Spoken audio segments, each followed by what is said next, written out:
So we have an idiom in at least American English. The jig is up.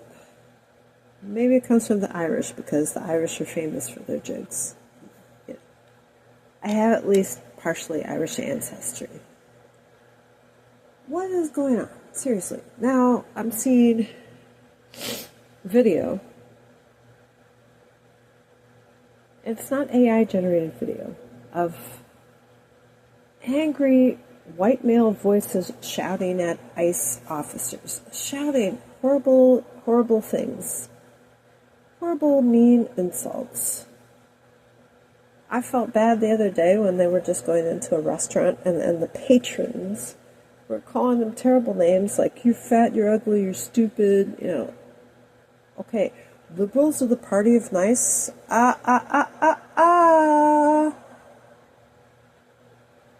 That is not true. You are the meanies. You are the mean ones. Can we have a rational discussion here? Our immigration's customs and enforcement officers are not going after just some random person because, well, you don't look like you're from this country. I don't know if people are from my country or not. Half of these people here in my sanctuary city, they could be white people coming from Eastern Europe. Not sure that I want them here either, but they think they can blend in. They seem to have a lot of money, though, don't they? They have a lot of money for recent immigrants. Okay.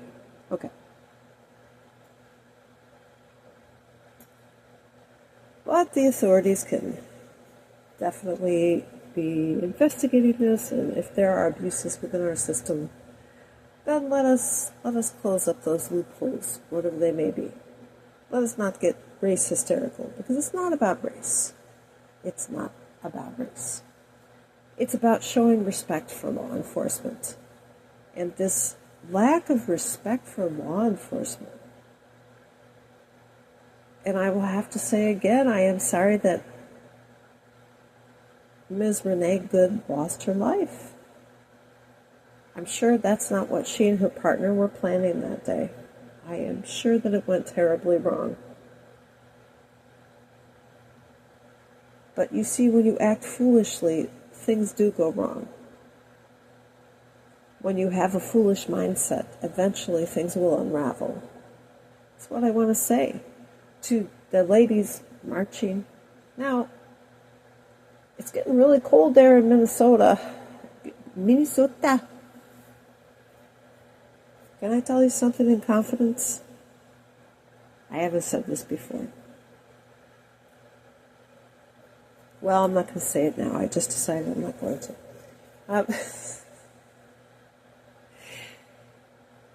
I just don't want to confuse people.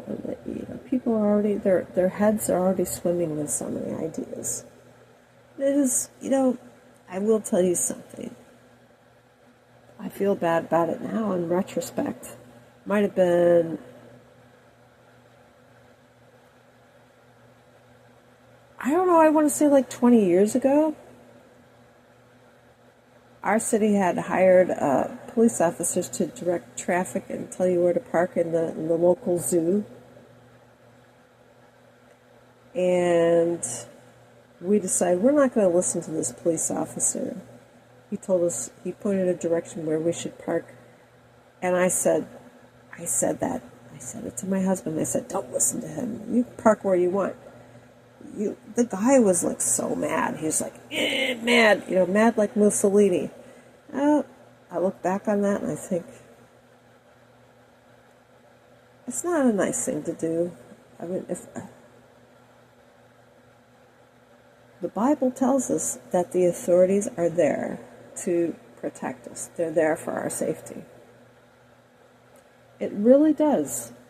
I mean, for the most part, until it becomes absurd and then it's apparent that they're not. But for the most part, those who are in authority are there to protect our safety and to just disregard what they say, just to be so.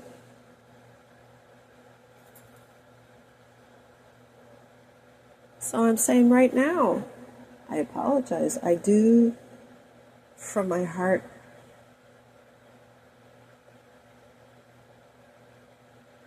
I don't know if it was a Generation X thing or what. We just thought we didn't have to listen to this middle-aged mall cop telling us where to park in the zoo. You know, now you're acting pretty ratchet. I know I kind of had a ratchet attitude. Where did I pick that up? I don't know. I picked it up from maybe heavy metal music or something. The rebellion that was promoted during the 1980s with the heavy metal music. Now you're going to tell us another story about when you were a little kid. Yes, when I was a little kid, I was riding a school bus. I'm not saying the bus driver was bad, but he would allow, I was just a little girl, like 7 or 8 years old. He would allow teenagers, like high schoolers, to just play very loud heavy metal music on cassette tapes from their boom boxes. And this is Amish country. So I heard everything. I heard, obviously, Joan Jett, yeah. I love rock and roll. When I was a little girl, that song was the most famous song in the United States of America. I feel like everybody instantly fell in love with Joan Jett. Yeah. And my parents never said, well, don't listen to that kind of music because they were the Beatles generation. Don't listen to the Beatles, they will corrupt you. Well, the Beatles did have some talent, but you know, their impact on culture is somewhat ambiguous. Yeah, you know, same thing for the heavy metal movement. However, these teenagers on the bus also played AC/DC. They love to play Dirty Deeds Done Dirt Cheap. And I was just a little girl. I thought it was a Jeep that got into muddy situations. I thought the lyrics were Dirty Deeds and the Done Dirt Jeep. I just figured because I saw so many commercials of little boys playing with trucks and, you know, little Hot Wheels and little remote-controlled trucks, and they were getting them muddy, and everything was fun and muddy, and I thought, well, they're just singing about, you know, Jeeps getting into situations and getting muddy, dirty deeds, and the done dirt Jeep. In my juvenile mind, it made sense, and it was good enough.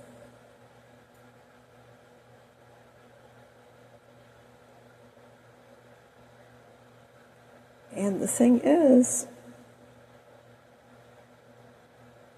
you think about the group, the supergroup, I'll call them a supergroup, Twisted Sister. They were men who wore wigs and makeup. Nobody said they're transgender, and I don't think they would have considered themselves transgender. These videos were so influential during my high school years. We're not gonna take it. For example, these music videos are, I think they're pretty well done. They are absurd, of course. Absurdity is an open door. First it's funny, and then it's not funny anymore, right?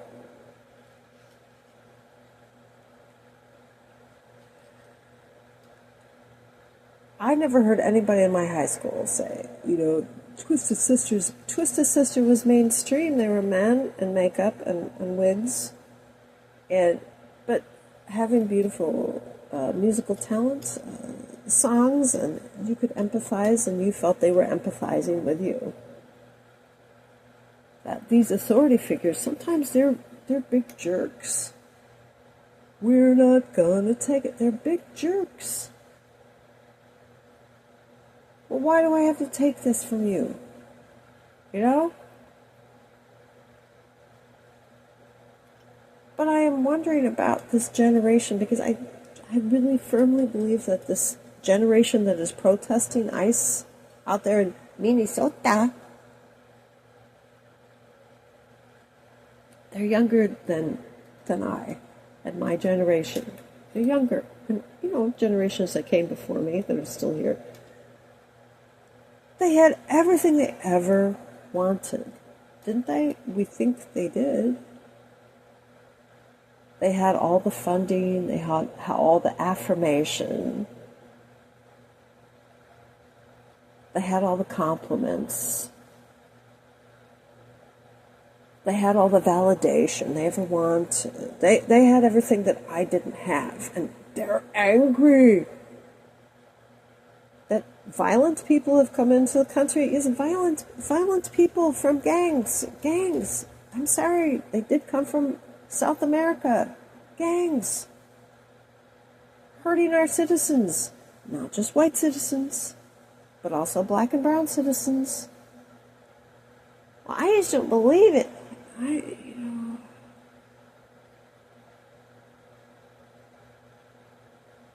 So what should President Trump do? If I make that a title,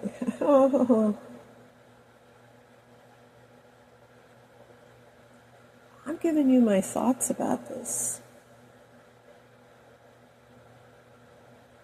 Now, can I add something else? I'm sorry, I'm croaking a little bit because I have a cold. May I give you some further thoughts? The Authority song by John Cougar, and then he changed his name to John Cougar Mellencamp because his original name was John Mellencamp, and they said that's not marketable. You have to call yourself Johnny Cougar. So he was Johnny Cougar for a while, and then he became John Cougar Mellencamp. Talented individual. When I was in the 6th grade after my parents' divorce, when I fight authority, authority always wins. When I fight authority, authority always wins. I didn't understand the lyrics. I just knew it was like, this is a really catchy tune, I really had no idea. Yeah, until I was like in my 40s, I didn't even know what the lyrics were saying. I really had no idea what the title of the song was. I just knew that he was a famous guy back in the day. The short little dude with the guitar and an attitude. Yeah.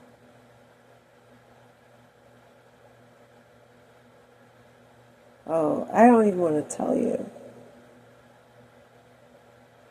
Yeah, there's another song that I'm not even going to mention because I think it is kind of a sadomasochistic song. And I was just a little girl and they're singing this on the school bus.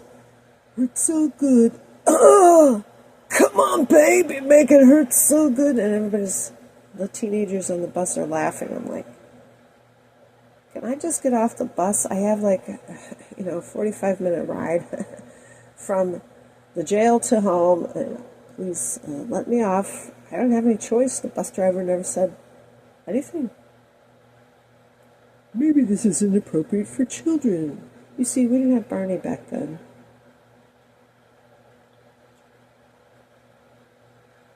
The purple dinosaur had not even been imagined.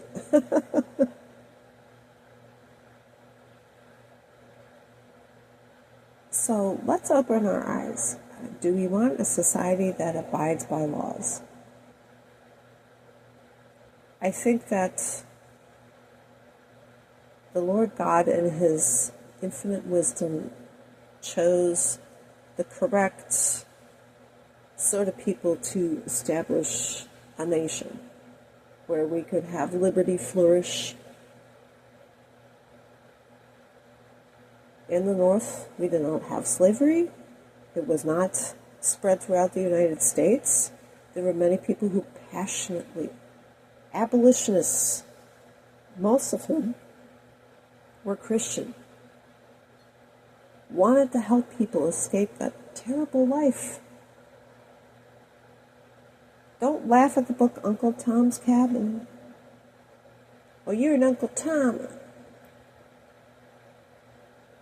It was written by Harriet Beecher Stowe, and it was so influential. It turned many Americans against the idea that we ought to tolerate slavery anymore. See, that was wrong.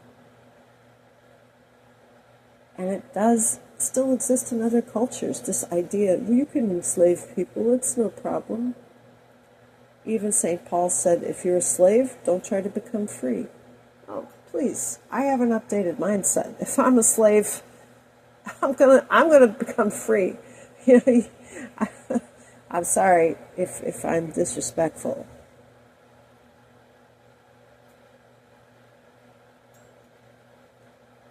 But now we see slavery to ideology, an inability to think critically. There are many people who agree with me, but when you start talking about Jesus, I just shut you down, I just turn you off because I don't like you anymore. Well, I'm sorry, you know. We believe that we have something called the Spirit of Truth, the Holy Spirit. Obviously, it could be offensive. Use that with discretion. Now, employ that ability with discretion.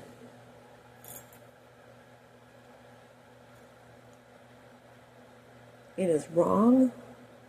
It is wrong. But why is Iran right? Do I have to tell you another story? I don't want to go into infinite stories.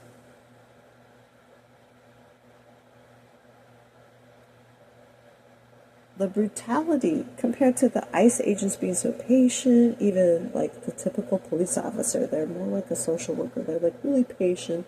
They talk to you like this, and they're just like, okay. Of course, they want peace. They're peace officers, really.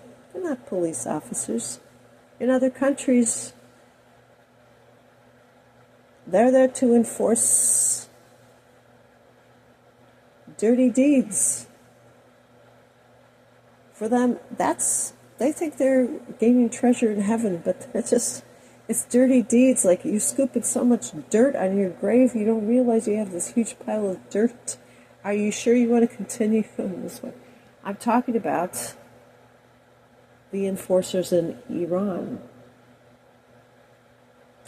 I remember when the Shah of Iran was in the Cleveland Clinic due to something wrong with his spleen. I remember that. And my parents were wanting him to survive. They were wanting him to live. The man eventually did perish, even though he had the best medical care. Came to Cleveland for his medical care.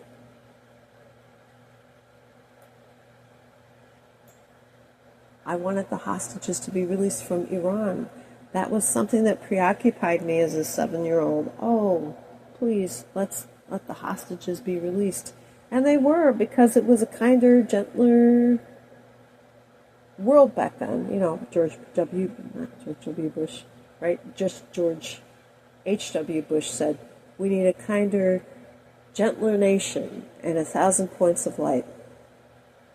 I believe he was sincere. People made fun of him for that. Even terrorism was kinder and gentler back in the 70s. Wow. You look at October 7th. Wow. What can you not get human beings, what in human acts can you not get human beings to commit?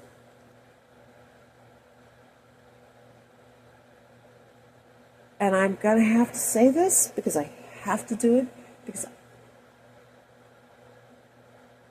a professor, a white professor who came from South Africa to a university where I studied and eventually obtained my English degree, talked about the crime that was happening there.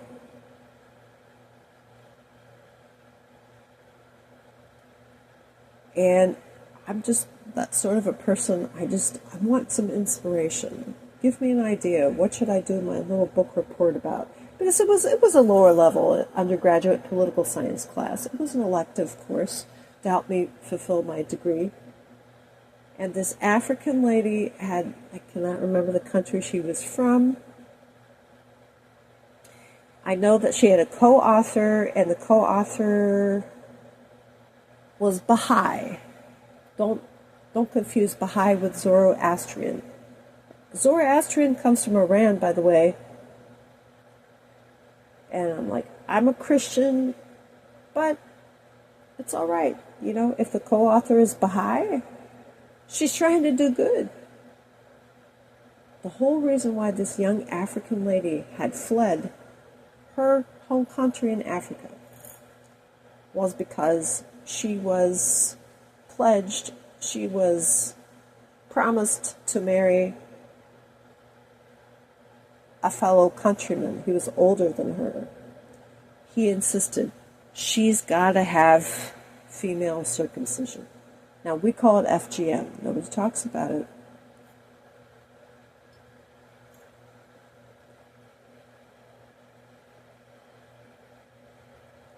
She actually came as an asylum seeker to our great United States of America, and she was treated so horribly. I can't remember the title of the book, and I am so sorry. I thought she really genuinely just didn't want to have her private parts mutilated. She didn't want that. And she was smart enough to know, you better go. And she got out of that place. But we treated her terribly. I think, I'm not entirely positive, it might have happened under the Clinton administration. She was treated barbarically by our own United States system. And then she had some liberal people come alongside her and say, hey, we're going to support you. And they helped her to win her freedom and, I believe, her eventual citizenship. Why don't you remember her name? I am so sorry. It has been, I think it's been decades since I earned my English degree. Some things fade from memory. They do.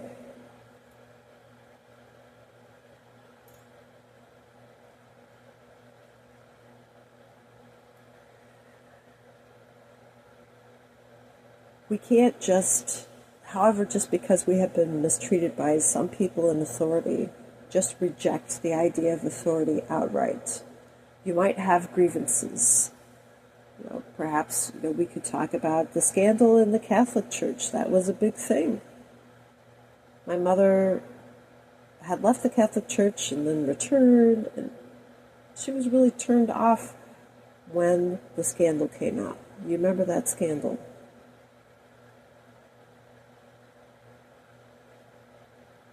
And I even remember going into the post office not that long ago, and I would find these chick pamphlets. Before they had cameras, they would just, some random person, I don't think so, but some unknown person would leave chick pamphlets in the post office. You'd open it up and, oh, the Pope is evil, and the Jews are evil, or whatever. It's like, and they're in sort of like a tiny cartoon format. So sometimes I'd bring them home because I thought, they're kind of entertaining. It's like I got something entertaining for free when I went to check my P.O. box. You know, nowadays with all the cameras, they'll catch you leaving chick pamphlets. Now they do chick internet, I suppose. Don't be against Jews. Don't be against Christians.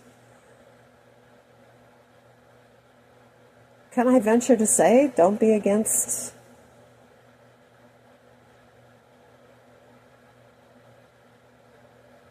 I almost don't want to say it, but don't be against Somalians. You can't paint them all with a broad brush. That's another American idiom. The ones that I have known and have encountered were nice and good, God-fearing people, diligent, good at what they did, ethical. But those were the ones that I knew, and I knew that perhaps some others weren't so good. I already knew that.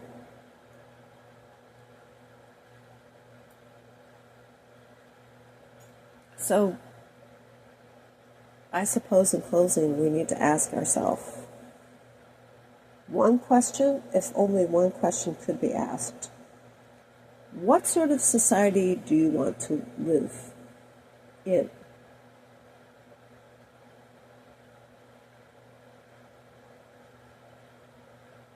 I would think that the American society is not the ideal society. But there's one thing that we still have. Aretha Franklin said it best.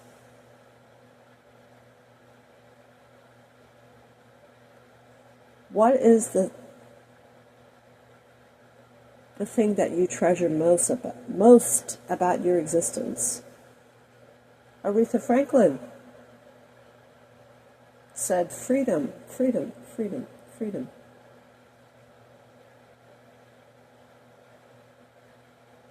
Even Martin Luther King, I learned maybe he wasn't a Christian. Maybe he didn't actually believe the Bible. But he was nonviolent, and he believed in liberating people.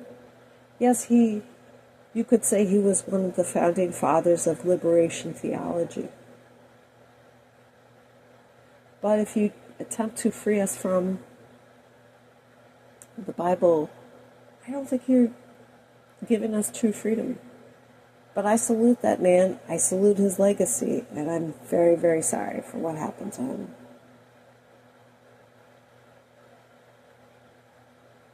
As we like to say in English, I think his heart was in the right place.